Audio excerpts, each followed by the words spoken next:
నిరంతరము నిజ సేవకుణ్ణి, నిరంతరము నిజ సంఘాన్ని, నిరంతరము నిజ విశ్వాసిని భూమట్టం చేయాలని సాతాను చూస్తున్నాడు. నువ్వు నిజమైన విశ్వాసి అయితే నిన్ను భూమిలోనికి అదో పాతాళానికి తొక్కాలని దుష్టుడు చూస్తావంటే నీ మొండితనాన్ని, నీ పెంకితనాన్ని, నీ మూర్ఖతనాన్ని, నీ అజ్ఞానాన్ని దేవుడు ఎంత చెబుతున్నా ఏనని నీ బలహీనతల్ని ఏదన్నా అయినా గుండె గాబరా పడిపోయి టెన్షన్లు పడిపోయి భూమి మీద నువ్వు ఒక్కదానివే, నువ్వు అక్కడవే ఉన్నట్లుగా ఫీల్ అయిపోయి నీ దేవుని సంబంధాన్ని మర్చిపోతున్న మన సంగతి ఏంటి అని అడుగుతున్నా.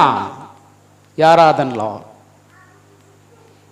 యోబు లాంటి నీతివంతుడే ఉలుక్కుపడ్డాడంట.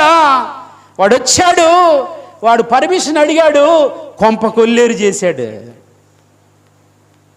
ఈరోజు నీలో ఏ నెగిటివ్ థాట్స్ వస్తున్నాయో, ఏ బలహీనమైన పిచ్చి ఆలోచనలు వస్తున్నాయో, నా కాలు బాగోదు, నా ఇల్లు బాగోదు, నేను పైకి రాలేను, నా పరిస్థితి ఏమవుతుందో